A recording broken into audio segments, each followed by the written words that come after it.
We now start the Minister IWAYA's regular press conference, please. Good afternoon. First, there are two reports from me. First is my visit to China. Tomorrow, on the 25th, I will be visiting Beijing, China. This visit will include the first face-to-face meeting with the Minister of Foreign Affairs Wang Yi, as well as the second Japan-China high-level people-to-people and cultural exchange dialogue. The relationship with the neighbor, China, is one of the most important bilateral relations for Japan.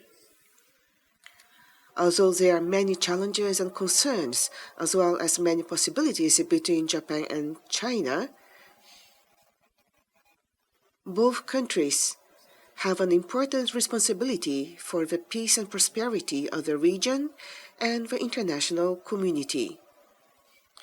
In November, Prime Minister Ishiba and President Xi Jinping confirmed that they would further strengthen communication in a wide range of areas, reduce challenges and concerns, and increase cooperation and coordination in the great direction of comprehensively promoting mutually beneficial strategic relations and building constructive and stable relations.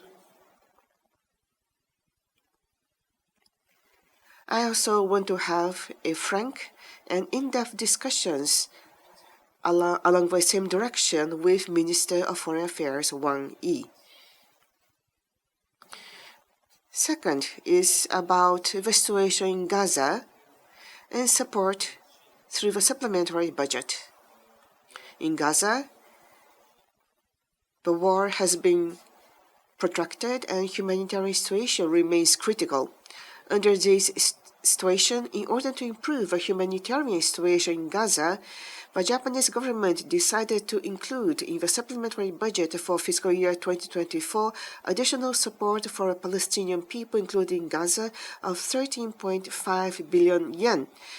The support decided this time includes support through JICA and international organizations in a wide range of areas such as medicine, health and sanitation, food, financial support to Palestine, debris removal, waste disposal, and infrastructure. We remain committed to actively working to improve the humanitarian situation in Gaza. That is all from me. If you have any questions, please raise your hand, and if you're designated, approach to the microphone nearby, and please state your name, affiliation, and start your question. NHK, Yonezu-san, please. Yonezu of NHK, good to meet you. Now, this is the final day of the extraordinary diet session, and LDP is now a minority ruling party. And can you give us your observation and take at this moment? With the support of the opposition parties, a supplemental budget was approved, and also political funding, and also the 1.03 million yen wall was discussed.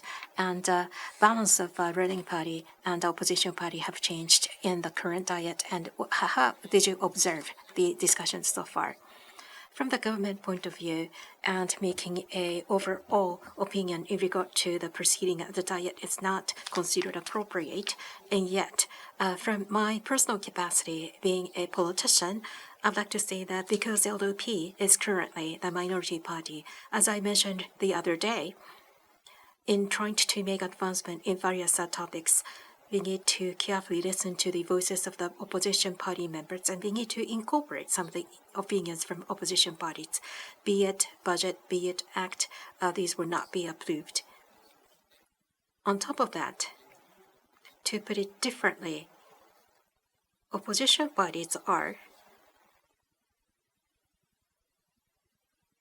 shouldering some of the responsibility in making progress in the national politics.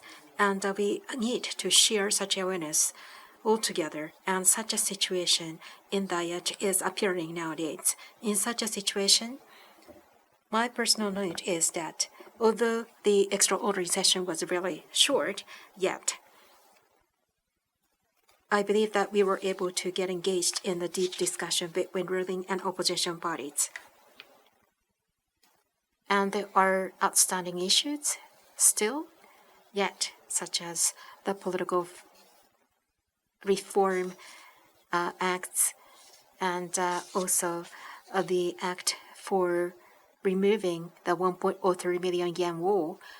As such, there's no final solution to such issues, and yet both parties have approached closer in trying to address these issues. Therefore, we believe that the diet is gradually becoming the ultimate picture of venue for a careful deliberation, and a new political culture being a diet of a careful deliberation is realizing, and that ideal has to be realized. That is my personal belief, and therefore, be it diplomacy, be it security policies, we will share our thinking in great detail, and we will receive the opinions from the opposition parties or other opinions at large, and try to build a consensus from a broader point of view, and that will result in the strong power of advancement of the Japanese national diplomacy, and I would like to continue to make efforts in this way. Next question, Sakaguchi-san from Kyodo Press. Thank you. I have a relevant question. As a minority ruling party, one factor is that you lost the elections in October, and the factor for that loss may be the issue of a slush funds of factions, and on that, after that, the political reform bills, I believe, will be approved, but the 18 members of a former Abe faction and their discussion at the Political Ethics Review Board is being postponed to next year. So what is your view of that? This is a matter of operations at the Diet, so I have to refrain from making any comments as the government. However, my personal view as a politician is that under such a situation, there were some issues remaining, but the issue of politics and money and political reform bills, to quite a large extent, we have reached an agreement and was approved. So for the remaining issues, we want to continue with a deliberation so that we can reach a solution as soon as possible. And at the Political Ethics Review Board, I think the initial works have already completed, but because of a schedule of a Diet, at the House of Councillors Review Board, there are still some matters remaining. So not only this opportunity, but through all opportunities, all those related, we must be able to provide a clear explanation. IWJ, Hamamoto-san, please. Thank you. Internet media IWJ is going to ask a question in regard to the war in Ukraine.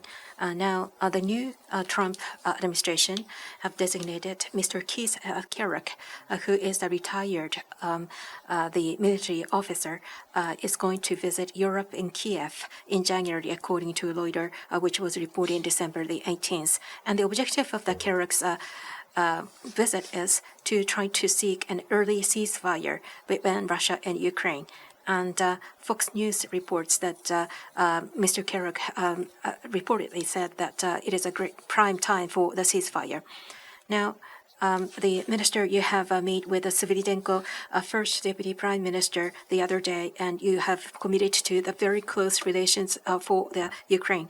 And thinking about the remarks made by Mr. Kerouac and also European countries, it seems that all these are trying to adapt to the Trump 2.0 system, and Trump administration in trying to push the burdens for the support for Ukraine to Japan and Europe. And what is your take on the foreign policies of the new Trump administration, and what is your take on such presumed policies?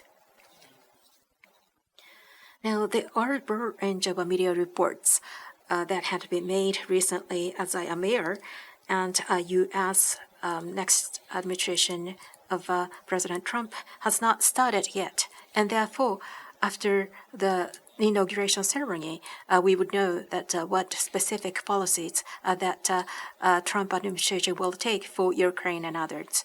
We should not be presumptuous about what would come going forward. In such a situation, as you have mentioned earlier on the Ukraine matters, pushing the financial burdens on Japan, and such a policy is firming up in the United States. It's not really the true statement, in my opinion. And of course, from our point of view, restoring peace and a ceasefire will be put in place, and that will be quite desirable. And yet, that is actually that fair and perpetual peace to be realized in Ukraine is the very key presumption for agreeing to the ceasefire. And because of this reason, what form and the system would be appropriate will have to be discussed in the international communities, including the Trump administration, and we will have a close coordination with all of them. And in the meantime, we will give a very strong support to Ukraine. And also, we will continue to implement the anti-Russia control countermeasures. Ukraine will have a very severe winter, and winter is arriving. And for example, except for the power generation, and such a support for overcoming the winter is being provided by Japan, and such a very careful assistance will be extended to Ukraine, and we will continue to provide such support going forward. This concludes the press conference. Thank you very much.